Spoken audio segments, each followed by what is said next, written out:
Thanks for joining us. I'm Drew Carney. New here at noon, Boeing officials have presented what they're calling their best and final offer to union leaders today. It comes on day 11 of the strike featuring more than 30,000 machinist workers. Boeing's offer to those workers includes a wage increase of 30% over the next 4 years, a doubled ratification bonus of $6,000, an increased 401k match of 8%. Now that's on top of a 4% automatic company contribution. Boeing says at this point, if the union accepts the deal, the average annual machinist pay would increase from more than $75,000 a year to just under $111,000 a year. We did reach out to the union for a response and are waiting to hear back. Meanwhile, students and school leaders at Gresham High School are holding two separate meetings today to discuss last Friday's response to an armed student on campus. Gresham police say a 17-year-old student was arrested Friday morning after they allegedly threatened a person outside the school with a gun and then brought the gun inside. Officers found the student, confiscated the gun, and took them into custody. The student union is scheduled to hold a meeting about the incident this afternoon, and the teachers union says they also have questions, namely whether district protocol was followed and whether that protocol actually does enough to stop potential threats. We also reached out to the Gresham Barlow School District for an interview, but haven't heard back yet. All right, here's an update to a story we brought you this morning on the Sunrise Show. All evacuations are lifted at this point, and residents are allowed to return to their homes after an overnight shooting in Gresham that caused a residential gas leak. Shortly after 10 o'clock last night, police responded to the shooting near 186th and East Burnside. They told us one person was injured and taken to the hospital. Police also said Northwest Natural shut the gas off, and again, we now know that crews fixed the leak. A vigil was held last night at Westland High School for two students who remain hospitalized and are on life support after a single car crash last week. Fellow students, teachers, and other community members gathered in front of the school to show support for Cameron Tosado and J.C. Platt.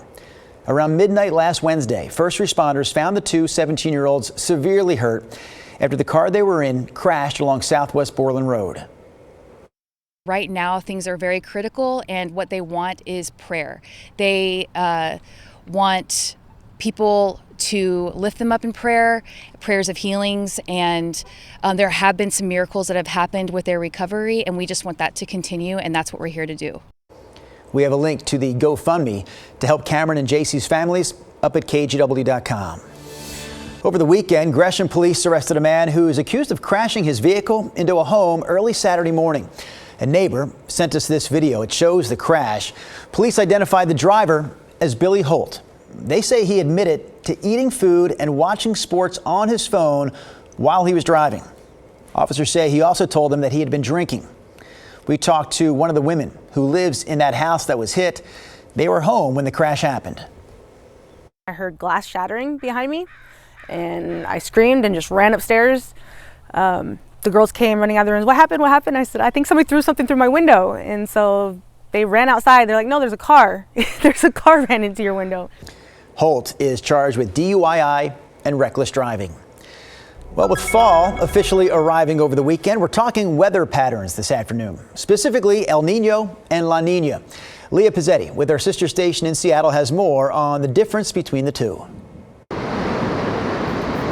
Each year, scientists look at ocean temperatures thousands of miles away from the Pacific Northwest that impact weather worldwide. These patterns can prompt an El Nino or La Nina season, trends which can last anywhere from about 9 months to multiple years. Because water holds so much heat than air, that has consequences all across the globe for temperatures and other weather effects.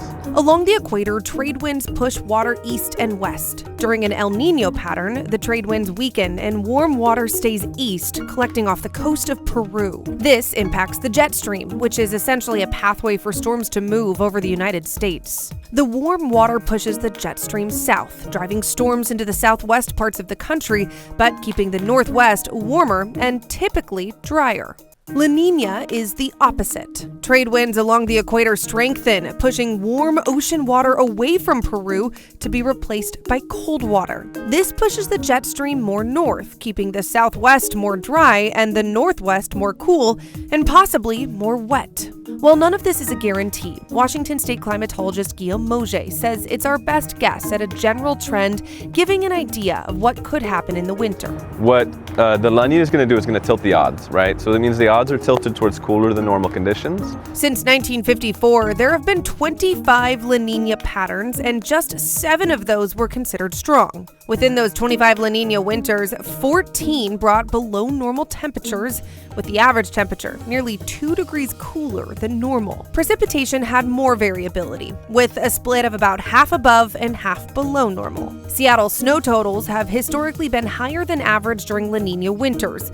Normal is about 5 inches, but the 25 La Nina winters averaged 11.5 inches. This potentially good news as the Northwest comes out of a warmer and drier weather pattern. The other thing that we could look for, and that's kind of interesting, is that we're going from an El Nino to a La Nina. So there's a real contrast between last year and this coming year, right? It's going from warmer to cooler.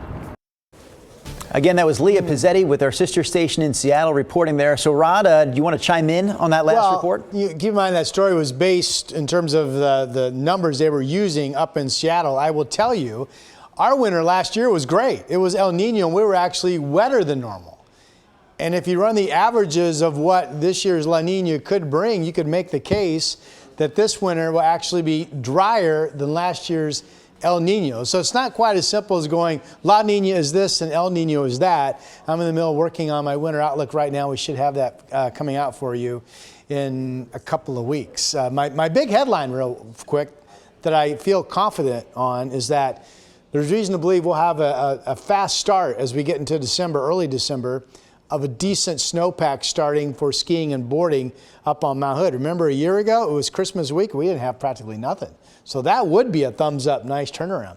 Lincoln City's gorgeous at noon, look at that, clear blue skies. Still some clouds inland, in fact it's still pretty cloudy over at Three Rivers Golf Course up in Kelso at noon. Portland's been kind of partly cloudy. We are warming though, 72, and we are absolutely on track to get up to 80 degrees or maybe a touch warmer this afternoon. Now, one of the big headlines I'm going to be talking about in my complete forecast coming up later in the show is this. Still showing 90s for tomorrow. Crazy. We'll have that forecast for you straight ahead. All right, thank you, Rod. An outbreak of botulism has led to the death of more than 75,000 birds at the Tule Lake National Wildlife Refuge. That refuge is located in the Klamath Basin. According to biologists with the Bird Alliance of Oregon, it's the largest outbreak ever at the refuge, and they say it will continue until sometime next month when we start to see more consistent rainfall. Biologist Teresa Wicks monitors bird populations in the Klamath Basin and saw hundreds of dead birds firsthand on a recent trip to the lake. Being able to see 500 dead birds from the shoreline means that there are a lot more dead birds out in the, out in the open water and in the wetlands and whatnot. It's a pretty sad thing to see. The Klamath Basin is a critical habitat for nesting and migrating birds along the Pacific Flyway. Wicks believes this outbreak will have a lasting impact on bird populations up and down the West Coast. We're also following new lawsuits this afternoon that allege sexual abuse by current and former staff members of Oregon's juvenile detention system. There are a total of 6 claims at facilities that house kids as young as 12 years old.